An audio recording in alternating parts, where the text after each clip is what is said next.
wabarakatuh. Kami dari kelompok 7 IoT Pendidikan Teknologi Informasi Angkatan 2022 yang akan menjelaskan mengenai observasi lapangan terkait implementasi IoT dalam sektor makanan McDonald.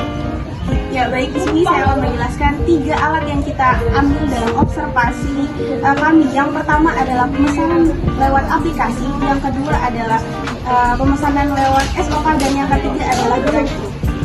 Jadi kami akan memperkenalkan diri dan saya sendiri Ditusikan Harhat NPM 22130250007. Saya Safira Aurel Azahra dengan NPM 22130250005. Dan saya Tiara Dina Putri dengan NPM 22130250047. Saya Vindwali Tamara dengan NPM 22130205019. Saya Sefira Muti Sukmadila dengan NPM 22130250051.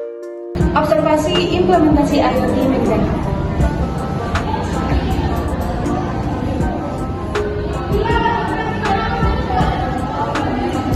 Selanjutnya adalah latar belakang.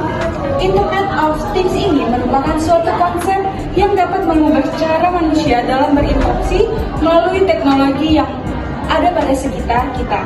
Nah, keberadaan IoT saat ini membawa manusia kepada perubahan yang signifikan di berbagai sektor yang salah satunya adalah sektor makanan. Nah, McDonald ini memanfaatkan IoT dalam operasional pemesanan yang dapat membantu konsumen, restoran untuk meningkatkan efisien waktu dan memberikan pengalaman baik kepada konsumen. Laporan observasi lapangan ini fokus pada analisis penggunaan IoT pada McDonald.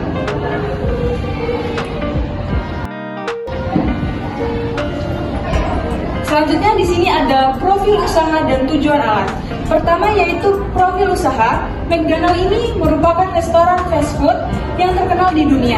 Nah, McD Indonesia menjadi salah satu bisnis dari McD Corporation yang beroperasi di Indonesia. McD ini memiliki outlet di seluruh Indonesia, termasuk pada kota besar dan mall yang berada di lokasi strategis. Nah, sudah banyak outlet McD yang memakai sistem pemesanan layar SOK, yaitu Self Ordering Kiosk, yang terdapat implementasi IoT. Selanjutnya, profil usaha dan tujuan alat. Yang kedua adalah tujuan alat. Pertama, aplikasi McD yang akan informasi mengenai produk dan restoran melalui aplikasi McD dan memberikan berbagai penawaran menarik kepada konsumen sebagai pelanggan setia McD. Ya, di sini proses kerja alat yang kedua yaitu adalah pemesanan SOK. Yang pertama, McDonald ini dia dapat menggunakan sensor IoT untuk memantau penggunaan energi di kamar pusat dan outlet. Dia membantu mengidentifikasi potensi penghematan energi dan mengurangi biaya operasional. Selanjutnya, sensor keamanan seperti kamera dia dapat mengamati aktivitas dan memberikan peringatan jika ada insiden yang mencurigakan. Sensor IoT ini dia dapat digunakan untuk memantau suhu dan waktu penyimpanan makanan di pusat distribusi, lalu dia memastikan bahwa makanan ini akan tetap aman untuk digunakan ke restoran. Itu adalah proses kerja alat yang menggunakan sistem drive-thru. Yang pertama, ketika kendaraan ini mendekati drive-thru, sensor akan mendeteksi keberadaannya. Setelah itu, setelah pesanan selesai, sistem IoT ini dia dapat mengkoordinasikan antara dapur dengan lampu drive-thru. Nah, lalu sistem ini digunakan untuk melakukan pembayaran otomatis. Jika ada masalah dengan pesanan atau kebutuhan tambahan, pelanggan itu dapat berkomunikasi dengan petugas melalui speaker dan telepon yang terhubung ke sistem IoT. Lalu restoran McDonald dia dapat menggunakan IoT untuk memantau kinerja sistem drive-thru mereka. Dan IoT ini juga dia itu dapat digunakan untuk memantau persediaan bahan, makanan dan minuman secara real-time. Untuk selanjutnya yaitu ada implementasi elemen IoT pada alat. Di sini akan dilanjutkan oleh rekan saya yaitu Baik, di sini selanjutnya saya akan membacakan implementasi elemen pada alat. Di sini terdapat aplikasi MACD, layar SOK, dan sistem drive-thru. Yang pertama ada perangkat IoT.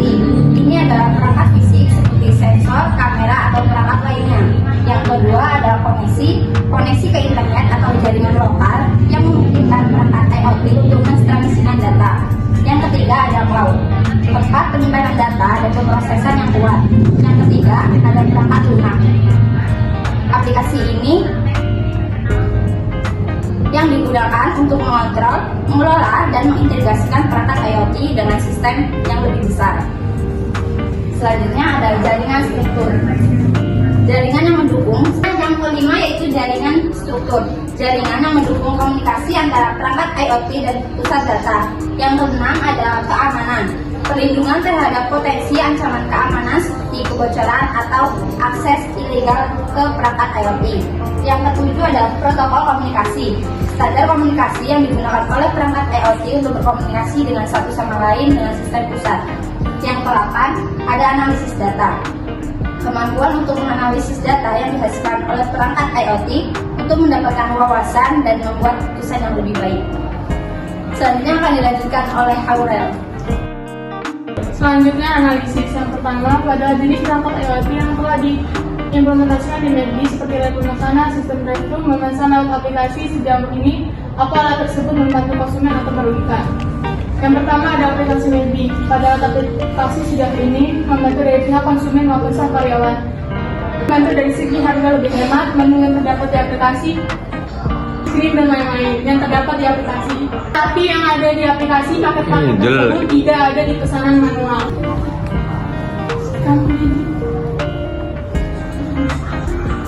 Selanjutnya adalah pemesanan SOK. Pada alat SOK sampai saat ini membantu dari pihak konsumen maupun staf dari segi kecepatan, pemesanan, dan efisiensi waktu. Tetapi banyak masyarakat awam yang belum mengetahui beberapa karyawan yang harus mendampingi saat beberapa konsumen yang belum paham saat pemesanan, seperti orang tua. Selanjutnya ada sistem drive-thru. Sistem drive-thru membantu memudahkan customer yang mager yang ingin cepat atau terburu-buru. Kecepatan dari segi kecepatan drive-thru lebih banyak membantu. Selanjutnya, kedua atau manfaat yang telah didapatkan lagi dan dalam hal pelanggan pada penggunaan IoT pada alat tersebut. Manfaat yang didapat dari MACD, staf dan karyawan lebih mudah. Contohnya yang seharusnya karyawan yang dibutuhkan 2 orang, dengan adanya alat tersebut karyawan yang dibutuhkan hanya 1. Dikarenakan para customer sudah bisa memesan sendiri, lebih cepat juga dari segi pemesanan dan pelayanan.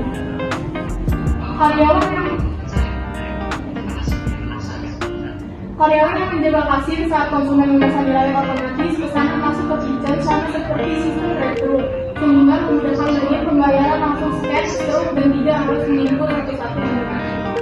Selanjutnya yang ketiga, adalah alat SOK yang dapat merugikan dari pihak MACD. Layar pemesanan alat SOK memiliki peranan konsumen yang pesan sendiri. Contohnya pembayaran melalui GoPay. Beberapa dari customer banyak yang belum mengetahui saat pembayaran melalui GoPay harus memasukkan kode GoPay angka 8, sehingga pembayarannya gagal dan membuat antrian panjang. Ada beberapa juga konsumen yang lama saat scan dari kendaraan kendala lokasi dan jaringan internet. Selanjutnya akan dibacakan oleh Safira. Yang terakhir ada kesimpulan. Jadi kesimpulannya, tersebut telah meningkatkan pemanfaatan teknologi IoT dalam operasional dan layanan. Pemahaman mengenai masalah dan risiko penggunaan IoT. Insiden sejak kali lebih sebagai konsumen dan meningkatkan daya saing serta terhadap customer. Implementasi IoT membuat peran dalam transformasi digital sektor makanan. Implementasi IoT memberikan manfaat signifikan bagi MACD. Hal tersebut meningkatkan pengalaman pelanggan melalui layar SOK dan aplikasi. Kontribusi pada industri makanan penggunaan IoT pada MCD tidak hanya mempunyai manfaat bagi perusahaan tersebut, tetapi dapat memberikan kontribusi pada evolusi industri makanan secara keseluruhan dengan memperkenalkan inovasi saat meminta izin observasi kepala pimpinan. Dan yang kedua ada satu wawancara bersama Mbak Adinur dan yang terakhir ada foto bersama SOK Selesai wawancara. Dari kelompok kami mengenai observasi IoT dalam sektor makanan yaitu McDonald. Semoga apa yang kami sampaikan bisa bermanfaat bagi semua dan bisa diimplementasikan. Kami akhiri, wassalamualaikum warahmatullahi wabarakatuh.